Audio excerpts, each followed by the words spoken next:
दादरच्या फूल मार्केट परिसरात गोंधळ पाहायला मिळतोय। महानगरपालिकेकडून रस्त्यावर फूल विकणाऱ्या फूल विक्रेत्यांवरती कारवाई केली जाते।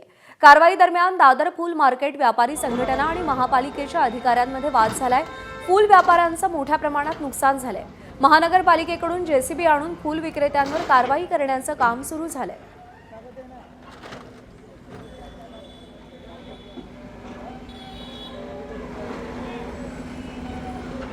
या कारवाईमुळे फूल विक्रेत्यांचं खूप मोठं नुकसान झालंय। महानगरपालिकेनं जेसीबीद्वारे विक्रेत्यांवर कारवाई केली।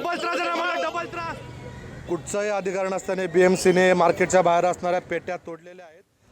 सचिन गाड आपले प्रतिनिधी याच परिसरातून आपल्याला अधिक अपडेट देतील।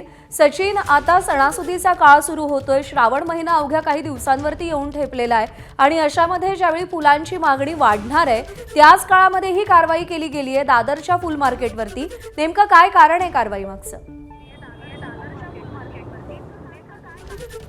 पालिकेकडून सध्या सांगितलं जातं की अतिक्रमण कारवाई करण्यात आलेली आहे, पण सध्या ज्या ठिकाणी कारवाई झाली तिथे आहोत आपण। जर बघितलं तर जे फुलांचे क्रेट असतात शेतकऱ्यांचे, ते अक्षरशः जेसीबीची मशीन लावून तोडण्यात आलेले आहेत। ज्या लोकांची आम्ही इथे बातचीत करण्याचा प्रयत्न केला तर त्यांचं इथे म्हणणं आहे की आज वॉर्ड ऑफिसरची व्हिजिट होती आणि त्यामुळे ही कारवाई इथे करण्यात आलेली आहे। मात्र आपण बघतोय की जेसीबी मशीन लावून हे फुलांचे क्रेट तोडल्यामुळे मोठं शेतकऱ्यांचं नुकसान झाल्याची इथे चर्चा। आपण जर बघितलं तर हा रस्त्याचा भाग आहे। इथे सकाळच्या वेळेला मोठ्या प्रमाणात शेतकरी येतात, फुलांचा व्यवसाय इथे मोठा असतो, फुल मंडई आहे आणि त्यामुळे पालिकेने ही कारवाई बहुधा केलेली आहे। वाहतूक कोंडी देखील इथे या प्रमाणात होते आणि त्यामुळे ही कारवाई केलेली असू शकते। आपल्यासोबत सध्या काही फुल विक्रेते आहेत। मोठी कारवाई पालिकेने केलेली आहे, नेमकं कारण काय त्याचं?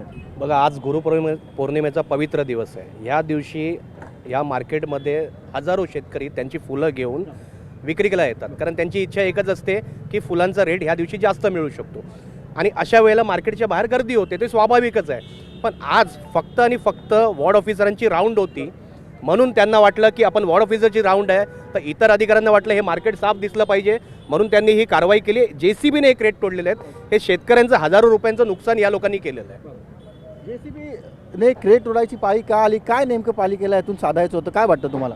नाही, जेसीबीने तोडायची पाळी का आली हे पालिकेलाच कळलं पाहिजे, कारण पालिकेने जर सांगितलं असतं शेतकऱ्यांना की तुम्ही तुमचे क्रेट उचला तर शेतकऱ्यांनी ऐकलं असतं, त्यांनी त्यांचे क्रेट आतमध्ये मार्केटच्या आतमध्ये घेऊन गेले असते।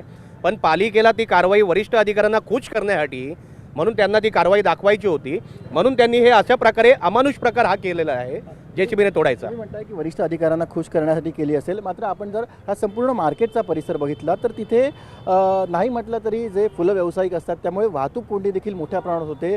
मुख्य रस्ता आहे सेनापती बापट मार्ग आणि अशा ठिकाणी वाहतूक कोंडी होत असल्यामुळे सकाळच्या वेळेला त्यामुळे देखील ही कारवाई केली असू शकते। बघा, वाहतूक कोंडीचं कारण असतं तर रोज कारवाई झाली असती।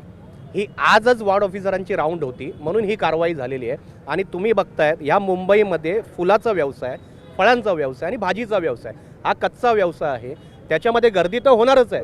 आणि ही मार्केट मुंबईमध्ये असल्यामुळे मुंबईकरांना दादरचं फुल मार्केट हे अत्यंत मोठं आहे आणि तिकडे कायमच वर्दळ असते फुलांची खरेदी करण्यासाठी। कारवाई झालेली आहे, आता यापुढे नेमकं काय होतं हे पाहणं महत्त्वाचं आहे।